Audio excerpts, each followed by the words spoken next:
This week's Torah portion is easy to remember because, maybe if you're over 25. Do you know what 7-Eleven is? Stores? No? You just know MAPCO.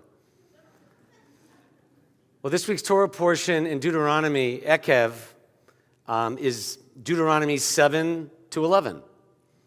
And it continues the speeches of Moses to the Israelites, including ethical considerations for the people, our people, before they entered the land of Israel and before Moses goes to die on Mount Nebo, recalling their difficult years of wandering through the desert.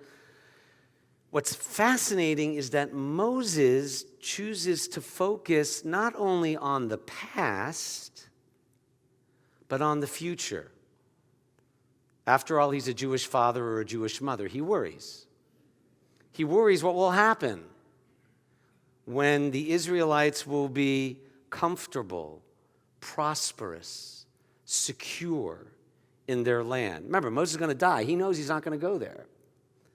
But he wonders, what will the state of my children and their next generation's spiritual health be?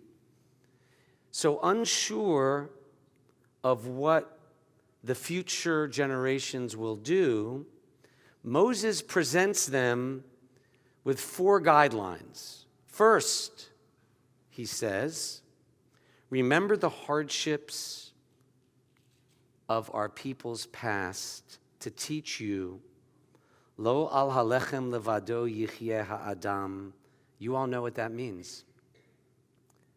Remember that man does not live on bread alone. Now, before Martin Luther King launched the civil rights movement, when he was only 24 years old, he wrote an essay entitled The Measure of a Man, in which he noted this verse in our Torah portion. King said, the mere fact that the Torah adds the word alone, man does not live by bread alone, means that man cannot live without bread.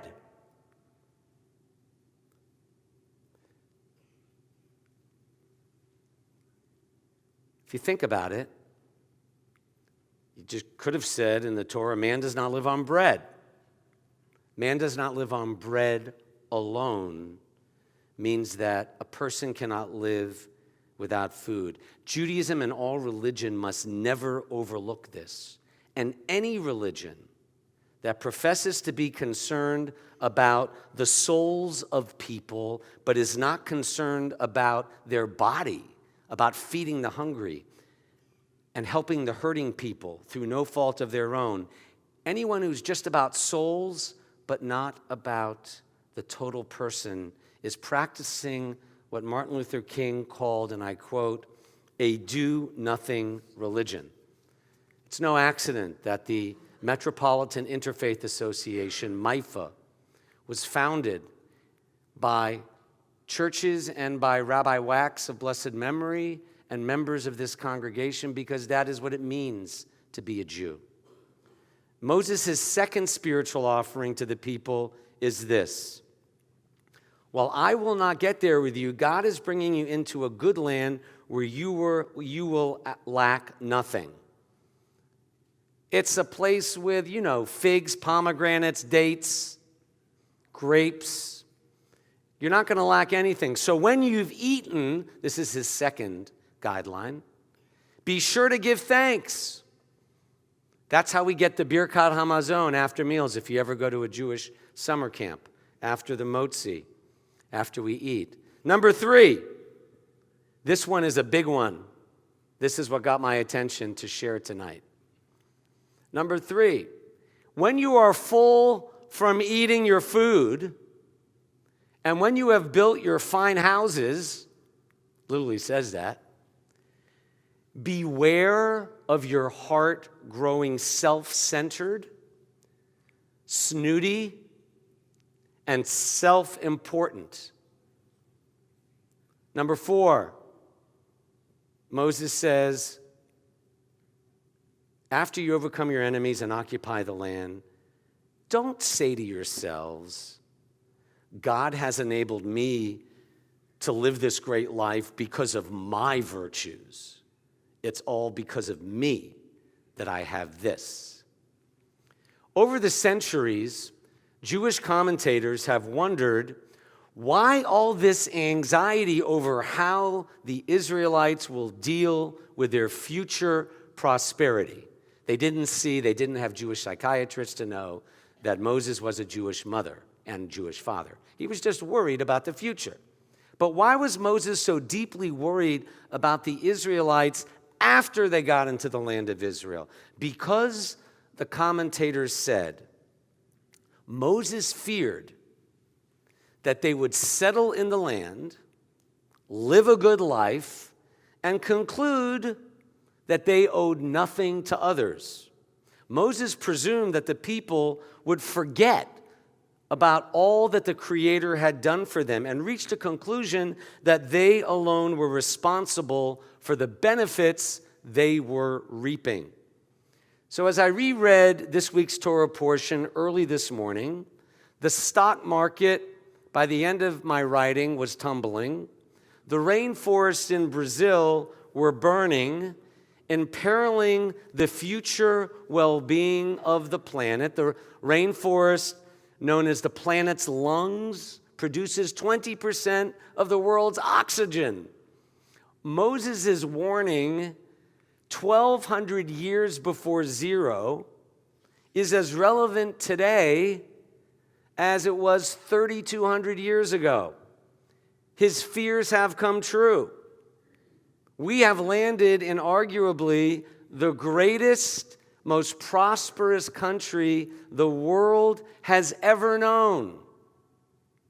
The safest, value-based, secure nation in the history of the Jewish people. Israel needs us as much as we need Israel. We have lived a good life in America. We have built fine houses. And we've abandoned a sense of obligation to those beyond our bubbles, Jewish or otherwise. We've reached a conclusion that we are responsible for our success. We deserve our vacations. And the planet is,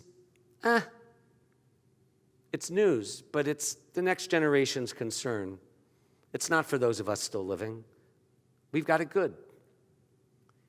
It was precisely the greed and potential for a me-first attitude that Moses imparts the words in this week's Torah portion, Ekev.